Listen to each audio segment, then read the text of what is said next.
Hi everyone, good morning. So সবাই ঘুম থেকে ঝটপট করে উঠে যাও। অ্যান্ড অ্যাজ ইউজুয়াল আমি মর্নিংয়ে উঠে গেছিলাম অ্যান্ড সকাল সকাল ছাদে চলে গেছি। তো এখানে অলমোস্ট এটা 6:30 টাইমের ভিডিও।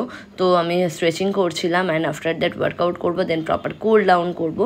তো ভাবলাম কিনা আজকে আমার ডেইলি অ্যাক্টিভিটিটা তোমাদের সাথে একটু শেয়ার করি। তোমরা আমাকে অবশ্যই জানিও তোমাদের কেমন লাগলো এই ভিডিওটা। তো ফার্স্ট অফ অল আমি যেটা করছি স্ট্রেচিংটা ভেরি মাচ ইম্পর্টেন্ট। ওয়ার্কআউট করতে গেলে সবার আগে আমাদের বডিকে প্রপার স্ট্রেচিং করাটা ইজ মাস্ট হ্যাভ। তো আমি এখানে আমার হাত, বডি এবং আপার পোর্শন, লোয়ার পোর্শন প্রত্যেকটা পার্টের উপর টার্গেটেডভাবে স্ট্রেচিং করে থাকি। অ্যান্ড ফার্স্টে তোমরা দেখলে আমি হাতের উপরে স্ট্রেচিং করছিলাম অ্যান্ড দেন আমি আপার বডির উপরে করছি। আফটার দ্যাট লোয়ার বডির উপরে করবো, ব্যাকের উপরে প্রপার স্ট্রেচিং করবো। অ্যান্ড সব থেকে ইম্পর্টেন্ট যেটা লেগস, তোমরা অনেকেই জানো আমি মাসেল বিল্ড করছি। তো মাসেল বিল্ডের জন্য আমি এই মুহূর্তে আমার লেগটাকেই ফোকাস রেখেছি। দুর্গাপুজোর আগে কিছুটা আরও মাসেল বিল্ড করতে হবে। অলরেডি আমি 5 কেজি মাসেল বিল্ড করে নিয়েছি। সো এখানে আমি বোথ সাইডে একটু স্ট্রেচিং করে নিচ্ছি। আফটার দ্যাট আমি ওয়ার্কআউটের দিকে যাবো। বাট ওয়ার্কআউটের ভিডিওটা সেভাবে নেওয়া হয়নি, কারণ নেক্সট ভিডিওটা দেবো। ডোন্ট ওয়ারি, নেক্সট দিন আমি প্রপার ওয়ার্কআউটের উপরে ভিডিও দেবো। তো এখন আমি স্ট্রেচিংটা কমপ্লিট করে নেবো and then full body pressure নিয়ে আমি ফ্লোরে টাচ করার চেষ্টা করবো অ্যান্ড হাতটাকে বাউন্স করবো। আফটার দ্যাট সেম পজিশনে ফুল বডি প্রেশার নিয়ে আমি মুভ করবো।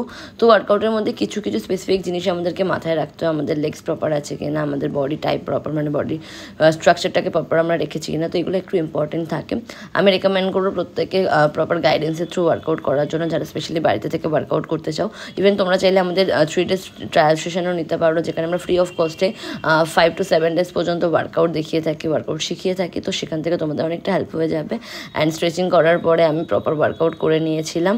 অ্যান্ড ওয়ার্কআউটটা কমপ্লিট হলেই আমরা সবসময় ভাবি যে কখন আমরা ব্রিদিং আউট করবো, কুল ডাউন করবো। ইয়েস, তো আমারও কুল ডাউনটা ভীষণই ফেভারিট।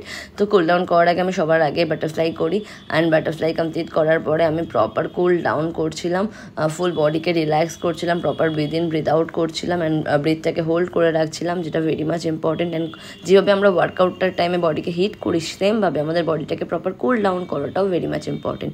তো আমি প্রপারলি কুল ডাউনের উপরে ফোকাস করি অ্যান্ড আমার তার থেকেও আরও বেটার লাগে যেটা আমার বডি যখন খুব হিট হয়ে থাকে ওয়ার্কআউট করার পর, তো হাতটাকে প্রপার রাফ করে যখন আমরা চোখের মধ্যে সেই তাপটাকে ফিল করি না, সেটা আরও বেশি রিল্যাক্সিং লাগে। তো এটা আমার কাছে খুব ভালো লাগে এবং তোমরাও এটা ডেফিনেটলি ওয়ার্কআউটের পরে ট্রাই করো। And thank you so much everyone. আজকের ভিডিওটা এখানেই এন্ড করছি। তোমরা আমাকে জানিও তোমাদের মর্নিং রুটিন।